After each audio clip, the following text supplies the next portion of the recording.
Je reprends donc d'abord la question de la religion. Problème, l'Asie, la Chine et l'Inde n'ont pas eu besoin du christianisme et de l'islam pour être là où ils sont. D'où vient-il que les Africains soient accrochés au christianisme et à l'islam pour s'en sortir?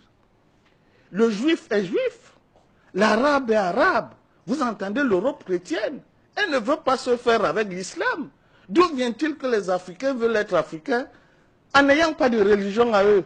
Ils veulent être africains en étant musulmans, ils veulent être africains en étant chrétiens, ils veulent être africains en étant bouddhistes. Vous voulez créer quelle Afrique dans cette méthode-là? Donc vous comprenez très bien qu'il faut savoir ce que c'est que la religion. La religion a pour but de contrôler les esprits et les comportements. La religion est un enjeu politique, ce n'est pas une question individuelle, messieurs. La question religieuse, c'est une question collective. L'enjeu de la religion, c'est de briser la capacité des faibles à se révolter.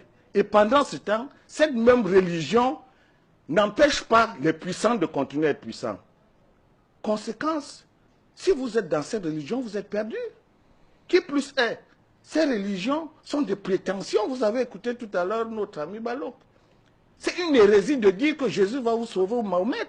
D'abord, Jésus et Mahomet doivent être aux arrêts. Pourquoi aux arrêts? Voilà des personnes qui ont la prétention d'avoir eu Dieu en esprit et qui ont organisé des religions qui ont conduit au génocide, qui payent la facture. C'est eux ou c'est Dieu qui les a envoyés? Auquel cas, si c'est Dieu, eh bien que Dieu, on va l'interroger. Est-ce que vous avez dit à Jésus et Mahomet de venir déporter 30 millions de Noirs en esclavage? Est-ce que vous avez dit à Mahomet de venir mettre en esclavage 8 millions de Noirs? La question est très sérieuse. Ne nous laissons pas embarquer dans des sites mentaux qui n'ont aucun sens. Ce sont des hérésies mentales. Et mon mot n'est pas mal choisi. Il pèse fort. Il n'existe pas un individu sur cette planète Terre qui dise que Dieu m'a dit. L'Afrique a vécu 100 000 ans d'histoire sans qu'il y ait une autre nation, une autre culture. Parce que Dieu a mis en homme noir la potentialité absolue de la vérité. Si c'était les Occidentaux, qu'aucune autre nation n'aurait résisté, les aurait exterminés. Conclusion, on ne peut pas prétendre que l'Afrique qui a été la première sur cette planète Terre, qui n'a jamais vu Dieu, et que d'autres personnes viennent dire que Dieu leur parle. Dieu a une bouche, Dieu a la barbe, Dieu ressemble à quoi? Donc, les Africains doivent se ressaisir. La question de Dieu en Afrique, c'est une question scientifique. L'Afrique n'a jamais dit Dieu. L'Afrique dit la science. Et c'est parce qu'elle est émue devant la question scientifique qu'elle donne aux principes scientifiques les noms de Dieu. Quand vous entendez Atum, Mahat, Ra, Horus, ce sont des principes scientifiques. Ceux qui ont l'intention d'en savoir plus doivent le savoir. Donc la question de Dieu en Afrique, c'est une question philosophique et scientifique. Il n'est pas question de prétendre qu'on a vu Dieu et qu'on va en parler. J'achève sur cette question de la religion en disant 3 choses.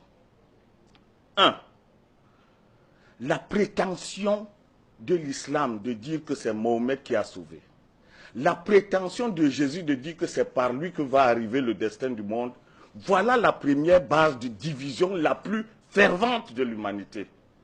Ce sont des religions exclusivistes. Le seul fait que chacun prétende que tu ne passes pas par moi, tu ne vas pas voir Dieu, tu es perdu. Et vos mamans, vous les laissez à qui? Si le salut est individuel, votre famille, vous la donnez à qui? Vous partez seul, vous laissez les autres? Vous comprenez donc que la question de Jésus et de Mahomet, c'est une question anthropologique. C'est le sens individualiste de l'histoire de l'humanité proposé par l'Occident, qui n'est pas un sens africain. Dire que vous allez avoir votre salut par Jésus ou Mahomet, c'est une faute en Afrique. Vous ne pouvez pas laisser votre père et vos cousins. Vous ne pouvez pas. Si vous le faites, vous n'êtes plus africain.